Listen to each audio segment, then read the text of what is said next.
Yuk, berikan jariah terbaik Anda untuk dakwah, sosial, dan pendidikan. Untuk berdonasi, silakan hubungi kami. Lazis Subulus Salam, tebar manfaat untuk umat.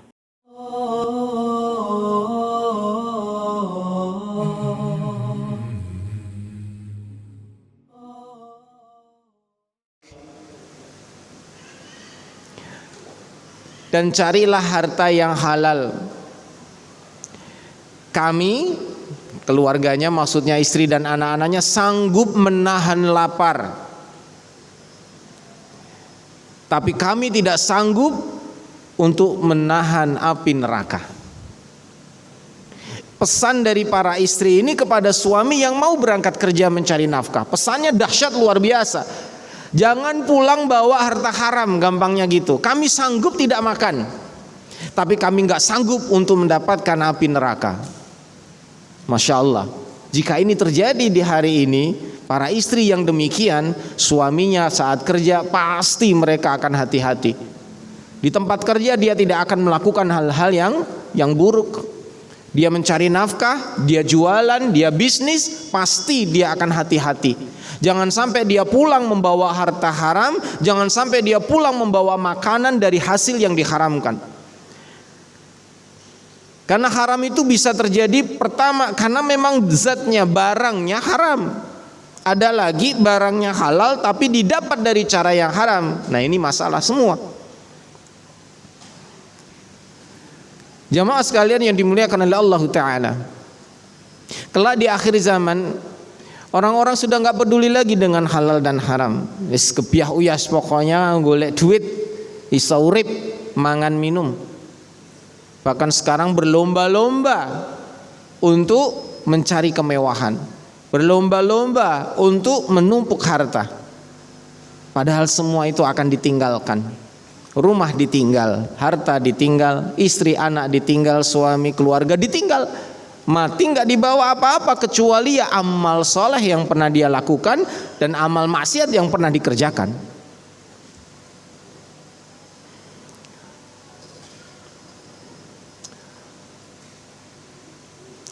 Beberapa hari yang lalu, ya kalau sampai sekarang berarti sudah 10 harian, abah kami meninggal dunia. Mama, keluarga, semua merasa kehilangan. Saat kami mengantar jenazah sampai ke kubur, setelah kita mandikan, kita sholati dan lain sebagainya, setelah dimasukkan ke liang lahat, baru tersadar dengan sesadar-sadarnya, terutama mama. Mama itu berarti istrinya abah, ya, ibu kami.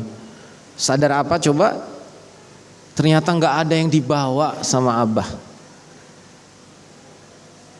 Abah punya mobil, punya rumah, punya harta, punya properti, nggak ada yang dibawa. Setelah selesai itu mama bilang, "Kesesuk mobilnya sing nganggo sapa? So omahe sing nggoni sapa? Terus sing dimiliki abang kok sing anu sapa?" Mama tuh langsung tersadar. Karena setelah meninggalnya abah, mama nggak mau lagi tinggal di rumah itu. Karena sendirian. Beliau di Magelang, anak-anaknya di Semarang semua.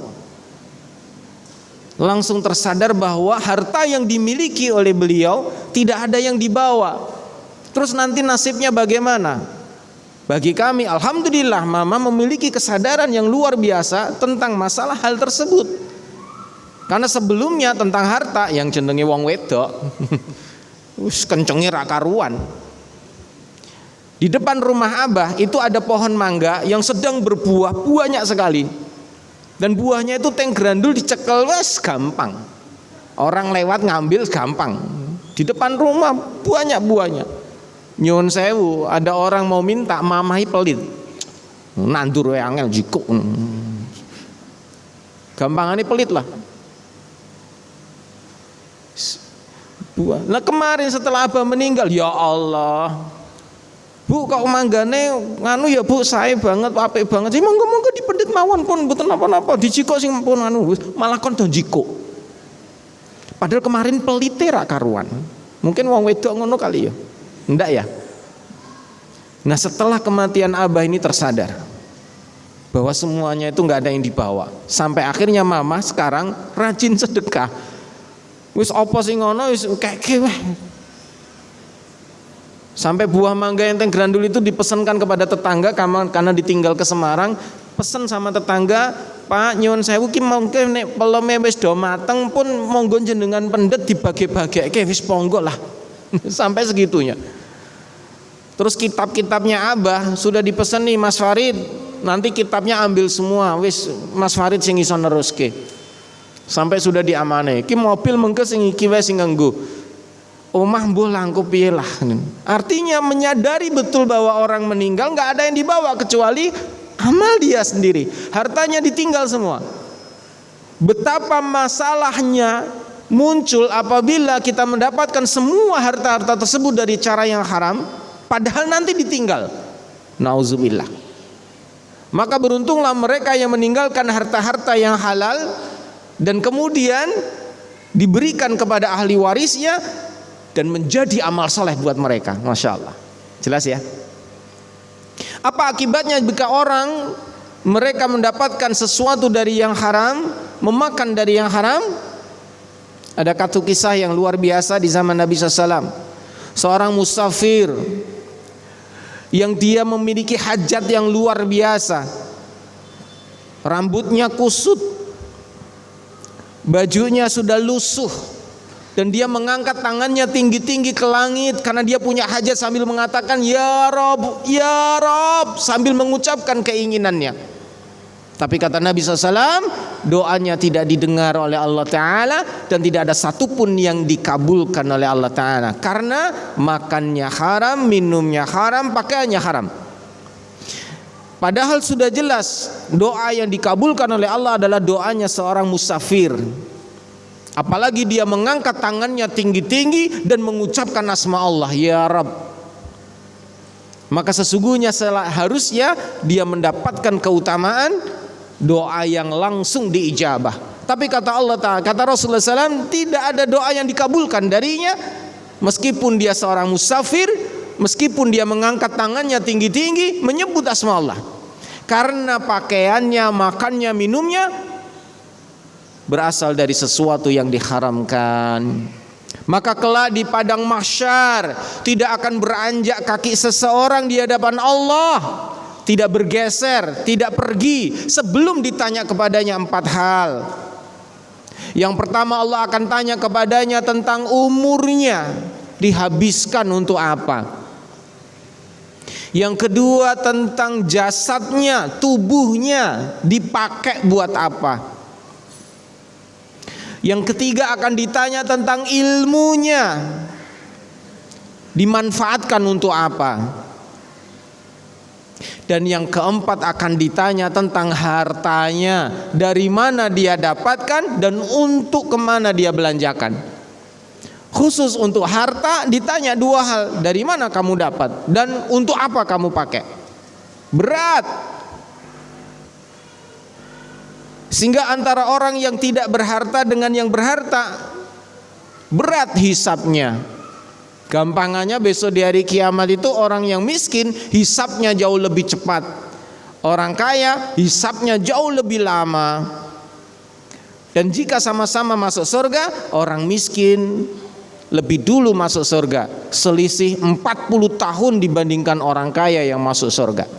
Pilih mana? Miskin atau kaya? Miskin masuk surga duluan, kaya belakangan. Pingin belakangan apa duluan? Pingin duluan, berarti miskin. Pingin belakangan, jadilah orang kaya. Dan disunahkan untuk menjadi orang kaya, bukan miskin. Karena orang yang belakangan masuk surga, orang-orang kaya yang selisihnya 40 tahun itu gak masalah belakangan. Tapi nanti masuk surga tingkatannya tinggi luar biasa. Karena amal solehnya banyak dengan hartanya. Orang miskin belum bisa umrah, orang kaya berkali-kali umrah. Orang miskin belum bisa sedekah, orang kaya berkali-kali sedekah. Orang miskin dia tidak bisa berbuat banyak dengan hartanya, memang nggak ada. Orang kaya banyak dia lakukan dengan hartanya, berlipat luar biasa. Sehingga pernah orang miskin ini mengeluh kepada Nabi SAW, "Ya Rasulullah, kami miskin, tidak mungkin bisa mengejar orang-orang kaya dalam pahala. Karena orang kaya bisa sedekah dengan hartanya dan kami tidak. Artinya kami nggak bisa mengejar mereka dalam hal pahala. Adakah satu amalan ya Rasulullah yang bisa mengalahkan pahala mereka?" Ini orang miskin mengeluh. Dan orang yang datang kepada Rasulullah pasti dapat solusi. Siapa di sini yang merasa sama nasibnya miskin? Rasulullah memberikan solusi. Jika kamu ingin mengalahkan pahala orang-orang kaya yang dermawan itu, maka kamu bisa mengamalkan satu amalan. Bacalah subhanallah 33 kali, bacalah hamdalah 33 kali, baca subhanallah 33 kali, alhamdulillah 33 kali, dan Allahu Akbar 33 kali. Maka pahala kamu mengucapkan tasbih, tahmid, dan takbir itu menyamai pahala mereka. Bukan mengalahkan ya, menyamai pahala orang yang sedekah. Yang merasa miskin, banyakin pahalanya dengan ini. Insya Allah podo, sugih sedekah, ya wis subhanallah, subhanallah, subhanallah, subhanallah. Karo ngelirik sing sugih mau, podo, podo. Menyamai pahala mereka. Nah suatu saat orang-orang miskin ini datang lagi. Ya Rasulullah, kami mengeluhkan lagi. Kenapa? Bukankah kemarin kalian sudah mengamalkan? Sudah, kami amalkan ya Rasulullah, dan kami senang karena pahala kami bisa menyamai mereka. Lah masalahnya ya Rasulullah, orang kaya juga mengamalkan yang sama. Dia juga sedekah, dia juga zikir ini juga. Ada enggak amalan lagi yang bisa mengalahkan mereka? Kata Nabi, sudah enggak ada. Maka beruntunglah orang yang kaya itu, yang dia dermawan tapi dia juga berzikir semacam ini. Masya Allah. Jelas ya? Moga-moga kita semuanya jadi orang yang kaya dan selalu ingat kepada Allah Ta'ala. Amin. Jemaah sekalian yang dimuliakan oleh Allah Ta'ala, apa akibatnya jika kita makan, minum, dan harta kita dari sumber yang tidak halal, artinya dari yang haram? Makan minumnya dari hasil yang haram, pakaiannya dari hasil yang haram, mobilnya, motornya, rumahnya, semua fasilitas yang dia miliki dari yang haram. Apa yang terjadi? Jelas yang tadi, jelas dalam sebuah kisah yang disampaikan Nabi SAW, doanya tidak didengar oleh Allah Ta'ala, tidak diijabah oleh Allah Ta'ala. Dan ini sebuah kerugian yang sangat besar. Maka jika ada pasien yang datang kepada saya, seorang akhwat yang dia mengeluhkan, kenapa Tat, usia saya sudah di atas kepala 3, jodoh kok nggak datang-datang, sulit dapat jodoh. Ada lagi yang datang sudah menikah, kenapa kami belum dapat anak ya Ustadz, sulit dapat keturunan. Ada lagi yang datang seorang ikhwan mengeluhkan tentang pekerjaan, kenapa dia sulit sekali mendapatkan pekerjaan. Ada yang udah dapat kerja, sulit sekali naik karirnya. Kalau dia berbisnis lalu bangkrut terus-terusan. Masalah tok. Maka senantiasa saya akan menyampaikan kepada mereka, selidiki dulu dosa apa yang telah kalian lakukan sehingga menghalangi Allah Ta'ala memberikan rizki, kemudahan, dan kelapangan. Coba sekarang dicek makannya, minumnya, pakaiannya, barang yang dimilikinya, adakah sesuatu yang haram? Oh, semuanya halal Tat.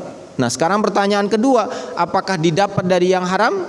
Nah itu Tat, barangnya halal, mau pakaian halal, air kangen nih halal, tapi cara dapatnya haram.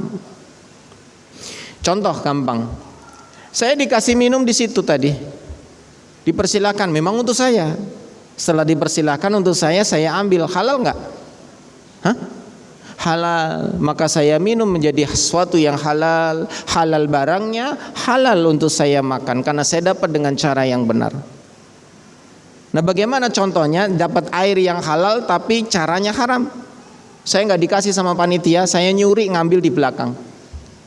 Ono banyu ya, ciko ngelak. Padahal nggak tahu itu punya siapa, punya panitia, nggak izin, nggak minta, nggak ngomong, langsung ngambil.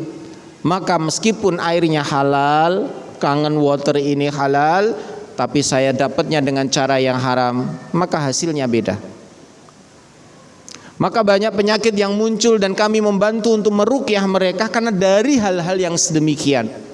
Pergi ke Indomaret, beri air mineral atau mungkin beli roti, bayar cash tunai, halal, baik caranya dan barangnya. Nah, tinggal saat dia membayar uang itu dari hasil apa? Hasil menipu kah? Hasil riba kah? Hasil jual beli yang gharar, yang enggak jelas, atau sesuatu yang memang haram cara dia dapatnya? Maka dia beli di Indomaret, Alfamaret atau swalayan manapun, pasar manapun, warung manapun, maka barang yang dibeli meskipun roti itu halal menjadi haram buat dirinya. Dan di akhir zaman hal sedemikian dilupakan. Berat. Sehingga wajar jika doa-doanya tidak terkabul. Yang jomblo doa minta jodoh enggak dikabul-kabulkan. Yang sudah menikah minta keturunan doa enggak dikabul-kabulkan. Yang pingin bisnisnya lancar, sukses, hartanya banyak, mudah mencari rezeki, enggak berhasil ya karena terhalang. Doa-doa yang terhalang karena apa yang didapatkannya dengan cara yang haram. Dan doa yang terhalang ini bahaya luar biasa. Ini membuktikan bahwa Allah tidak sayang kepada kita, Allah jauh dari kita. Kalaupun mendapatkan sesuatu istidraj, Allah tidak redha kepadanya, bahkan menjadikan apa yang dia dapatkan semakin jauh dari Allah Ta'ala. Nauzubillah. Ini yang pertama, akibat orang makan dari cara yang haram, harta yang haram, doanya terhalang. Yang kedua, dia jauh dari keberkahan. Ini yang luar biasa ngeri lagi. Jauh dari keberkahan. Maka sebaik-baik harta adalah harta yang berkah. Lebih baik kita punya harta yang banyak dan berkah daripada sedikit gak berkah. Sudah sedikit gak berkah, kan susah. Lebih baik banyak berkah. Maka carilah harta yang memberkahi. Milikilah harta yang memberkahi. Apa artinya berkah? Berkah itu ziyadatul khair, bertambahnya kebaikan dan kemanfaatan. Sehingga kita sering mendengar moga-moga usianya berkah. Apa arti usia yang berkah? Berarti usianya menjadikan dirinya baik dan memanfaatkan dan bermanfaat. Moga-moga uang saya berkah. Apa yang dimaksud uang yang berkah? Uang itu mendatangkan kebaikan dan memberi kemanfaatan. Moga-moga anak-anak saya anak-anak yang memberkahi, maka anak-anaknya akan senantiasa mendatangkan kebaikan dan kemanfaatan. Itu artinya berkah. Maka setiap apa saja yang diberikan Allah kepada kita, kita cek apakah benar-benar memberikan keberkahan kepada kita. Menikah, apakah istri kita memberkahi? Apakah suami kita memberkahi? Punya anak, apakah anak kita ini memberkahi? Punya harta, apakah harta kita ini memberkahi? Punya apa saja yang diberikan Allah kepada kita, dititipkan kepada Allah kepada kita, dicek apakah titipannya yang diberikan kepada kita ini benar-benar mendatangkan keberkahan atau tidak. Dan ciri keberkahan itu apa tadi? Mendatangkan kebaikan dan kemanfaatan. Maka semua harta yang haram, barang yang haram akan terhalang dari keberkahan, Bapak Ibu sekalian. Kalau terhalang dari keberkahan berarti tidak ada kebaikan yang dia dapatkan. Contoh, orang yang sedang melakukan korupsi, dia dapat uang korupsi, maka terhalang dia untuk melakukan kebaikan. Dan seandainya dia melakukan kebaikan, maka terhalang pahalanya. Contoh, korupsi 100 juta, dia sedekah 10 juta. Keren nggak? Dapat uang 100 juta, sedekah 10 juta. Keren nggak? Keren, tapi dia dapatnya dari cara yang haram. Keren? Tidak keren. Maka mereka yang bersedekah dengan hasil uang curian tidak diterima oleh Allah Ta'ala pahalanya. Jangan seperti Robin Hood. Robin Hood itu kan mencuri, habis itu disedekahkan kepada rakyat, kan begitu. Dia ngambil dari hartanya pejabat yang para korup itu, dan kemudian setelah dicuri dibagikan kepada rakyat. Rakyat melihat, oh dia baik karena sedekah kepada warga, kepada rakyat. Bagi pejabat, oh dia pencuri, buruk kan. Apa yang dilakukan Robin Hood tidaklah diterima di dalam Islam. Maka hartanya didapat dari cara yang haram tidak bisa diterima oleh Allah Ta'ala, disedekahkan dengan cara yang halal, tidak diterima. Mohon maaf ini ya, di Lazis ini kan biasanya ada program sedekah. Nah ibu-ibu bapak, kalau mau sedekah, ya sedekah dengan harta yang halal. Ini kenceng sudah jalan ini. Siapa yang tadi sudah memasukin, dicek lagi, jangan masukin dulu. Jangan masukin dulu, sekarang dicek dulu uangnya nih. Kalau uang kita baik, insya Allah berlipat ganda, mendatangkan pahala dan kebahagiaan yang luar biasa. Kalau enggak, jangan. Enggak akan diterima oleh Allah. Ini hasil saya menipu kemarin, masukin, enggak diterima. Maka bagaimana supaya bisa diterima oleh Allah Ta'ala? Semua yang pernah, mungkin ada pertanyaan, Ustadz gimana Ustadz, kita udah pernah dapat yang haram, sudah pernah makan yang haram, dan kita baru tahu sekarang. Maka kewajiban kita adalah bersegera untuk taubat kepada Allah Ta'ala. Kuncinya apa? Segera taubat kepada Allah Ta'ala. Taubat itu dengan memperbanyak istighfar kepada Allah Ta'ala, mohon ampun kepada Allah dari dosa yang pernah dilakukan sebelumnya. Kemudian apa? Tidak akan mengulangi lagi perbuatan dosa tersebut. Dan kemudian iringi dengan amal soleh kebaikan. Nah cara mengiringinya dengan banyak amal soleh. Bisa dengan contoh tadi sedekah, bisa dengan puasa, bisa dengan salat dan lain-lain sebagainya. Maka bersedekahlah dengan yang terbaik, dari hasil yang terbaik. Karena Allah tidak menilai banyaknya atau sedikitnya, tapi Allah menilai nilainya dari harta yang kita berikan di jalan Allah Ta'ala. Dan gak perlu khawatir dengan apa yang telah kita berikan di jalan Allah, karena Allah akan melipat gandakan dengan begitu banyak harta yang lainnya. Dan Allah beri kemudahan dari setiap hidupnya. Gampangane wong nek seneng sedekah, uripe gampang. Ono wae sing jenenge rezeki. Dan gak pernah takut, karena dia telah bertransaksi dengan Allah Ta'ala, bukan dengan manusia, bukan dengan lazis. Ini lazis ya, benar ya? Kencelengnya kenceleng lazis, tapi transaksi kita bukan dengan lazis, dengan Allah Ta'ala. Dan kenapa kita lewat lazis? Karena kita yakin mereka amanah, pasti digunakan di jalan Allah. Dan setiap yang digunakan di jalan Allah, Allah memberikan keredoannya dan pahala yang besar. Sehingga kita juga akan merasakan kenikmatan dan kebahagiaan yang luar biasa dari apa yang telah kita belanjakan di jalan Allah. Maka jangan hitung-hitungan. Mau nek wis sing kadung mlebu, alah mau kok aku semono tok ya. Ya nek kurang kok masukin meneh.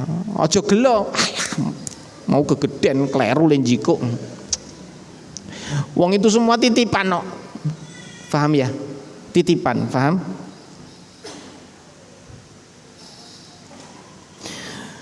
Nah kadangkala perempuan itu hitungan. Makanya nih bapak-bapak sedekah, ojo didelokke bojone. Mesti dikomentari, wakeh men to Pak. Nek sedekah meneng wae, Pak. Ana wong wedok ada ngitungan akeh men. Ya saya mengatakan ini karena realita. Ya terutama kalau saya di keluarga itu ya mamah itu wah luar biasa. Karena memang begitulah. Kalau ilmunya bagus enggak akan seperti itu. Makanya kalau mau sedekah yang terbaik apa? Ya sembunyi-sembunyi. Dan apabila kita sedekah sembunyi-sembunyi, tangan kanan memberi, tangan kiri tidak melihat, maka kelak di hari kiamat dia akan mendapatkan perlindungan dari Allah Ta'ala, di mana tidak ada perlindungan kecuali dari Allah Ta'ala. Karena ada 7 golongan yang akan mendapatkan perlindungan dari Allah Ta'ala. Salah satunya adalah orang yang sedekah, tangan kanannya memberi, tangan kirinya tidak mengetahui. Artinya apa? Ya sembunyi-sembunyi. Hindari riya dan sum'ah. Riya itu apa? Ya diperlihatkan status riya. Sum'ah itu menceritakan, wah aku mau nyumbang 100 loh, jane 10.000 biasane, tapi gara-gara aku ngrungokke ngaji kok wibat terus aku 100, wah hilang kabeh pahalane. Maka mereka yang riya maupun yang sum'ah tidak akan diterima pahalanya. Maka kalau sedekah ya sudahlah, ikhlas, tidak usah diungkit-ungkit lagi, nggak usah diceritain lagi. Jadikan itu sesuatu yang rahasia antara kita dengan Allah Ta'ala. Syukur-syukur wis lali. Oh mau piro ora ngerti aku wis. Jelas ya Bapak Ibu sekalian. Dan sedekah itu bisa mensucikan, sedekah itu bisa membersihkan harta kita yang pernah terjadi sebelumnya dari cara yang haram. Maka bersihkan harta kita dengan zakat, infak dan sedekah. Jika kita merasa di masa lalu banyak harta yang haram, maka perbanyak hari ini dengan sedekah. Tapi diawali dengan apa tadi? Sebelum sedekah? Taubat.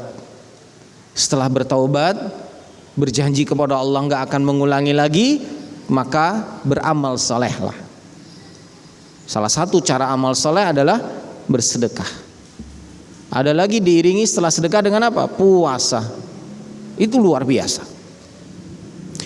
Jamaah sekalian yang dimuliakan oleh Allah Ta'ala, kita kembali lagi, apa saja dampak dari mereka yang makan dari hasil yang haram? Yang pertama doa terhalang. Yang kedua apa tadi? Tidak mendapatkan keberkahan. Yang ketiga dia terhalang dari amal soleh. Gampangannya nih terhalang dari amal soleh, maka yang keempat dia akan senantiasa cenderung melakukan maksiat. Sudah terhalang dari amal soleh, sulit melakukan amal soleh dan mudah melakukan maksiat. Itu udah kebalikannya. Maka jika anak-anak kita kok bandel kon salat angel, bojone dhewe yo ngono kon salat angel, kon ngaji angel, kon ngapik lho angel ora karuan, bisa jadi selama ini yang dia makan, yang dia minum, yang dia pakai, yang dia tempati dari hasil-hasil yang diharamkan. Maka wajar istrinya durhaka, suaminya KDRT, anak-anaknya bandel, angel banget. Kon ngibadah angel, kon maksiat gampang. Ada banyak kasus yang sekarang saya selesaikan tentang perselingkuhan. Dan mesti saya urai, kenapa Anda selingkuh? Kenapa suamimu selingkuh? Kenapa istrimu selingkuh? Ternyata salah satu juga yang menyebabkan terjadinya banyak perselingkuhan adalah karena harta-harta yang didapatkan dengan cara yang haram. Dan kebanyakan yang selingkuh ini hari ini kebanyakan ya, itu orang-orang yang jelas-jelas tidak memiliki faham dengan agama. Yang kedua, mereka orang-orang yang punya harta. Lah ya selingkuh yang mesti sing duit-duit ta. Orang duit ngapa seneng. Maka bagi mereka laki-laki yang berharta, yang punya kemewahan akan rentan untuk diambil para pelakor kan itu. Wong wedok iki senengane karo wong lanang sing sugih, mesti ngono. Memang gawane nek ngono. Maka sekarang banyak para wanita yang mengambil jalan pintas. Apa? cari cari laki-laki yang sudah mapan. Meskipun jadi ya simpenan kedua, ketiga, keempat, kelima, tidak ada masalah. Sim penting rekeningnya cukup, apartemen ono wis siap. Dipanggil kapan saja, datangi kapan saja siap. Dan saya banyak menangani hal sedemikian. Dan ini ngeri, karena orang-orang yang biasanya mudah melakukan perselingkuhan ya karena laki-laki ini banyak harta. Dan kenapa terjadi perselingkuhan? Dan kenapa laki-laki ini mudah selingkuh, wanitanya mudah melakukannya juga? Ya karena harta yang dia dapat caranya haram. Sehingga yang dilakukan berikutnya ya kemaksiatan. Sudah jelas zina itu haram, dosa besar.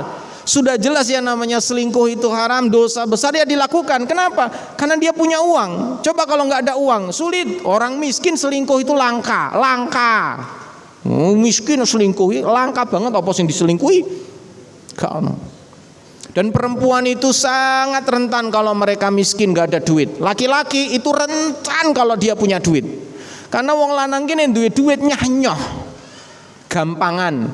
Sepingine duwe neh. Bener tidak? Wis duwe bojo siji, pengin loro, pengin telu, wong duwe kok. Tapi nek wong wedok duwe duit akeh, tenang, ora masalah. Kowe kawin meneh Mas, sing penting aku cukup, tenan. Tapi jajal ra ono duit. Mas, kerjaanmu ning omah wae mbok metu. Lah metu piye dhek, aku ki kerja wis ra iso di PHK mangan. Wis wong lanang mangan wis pegat wae pegat. Ngono wis mesti. Wong ora ono duit ribut, ono duit meneng. Itu cirinya perempuan. Nek wong lanang ra ono duit tenang, ono duit wis petingkah. Makanya ini cara untuk mengendalikan keluarga Sentausa adalah Bu, ambil uangnya para bapak. Nek iso bapak-bapak wong lanang ki nggawa duit sak cukupe wae. Nek iso nek butuh njaluk bojone wis ngono. Men aman. Nek duit akeh ki bahaya. Bu, aku njaluk duite nggo tuku bensin nyoh ngono. Nggo tuku mie Jawa nyoh, wis njaluk ngono wae. Aman buat istri itu kalau ada duit tenang, enggak neko-neko, tenin. Wis prakteke wae. Wong lanang ora duwe duit ya tening, tenang. Tapi nek wong lanang akeh duwite walah nggak paham agama lagi, bahaya. Ini ilmu rumah tangga. Maka jamaah sekalian yang dimuliakan oleh Allah Ta'ala, perhatikan baik-baik. Orang yang memiliki harta yang haram dari sumber yang haram, doanya terhalang, keberkahan dia tidak dapatkan di keluarganya. Yang ketiga, jauh dari amal soleh dan mudah melakukan amal maksiat.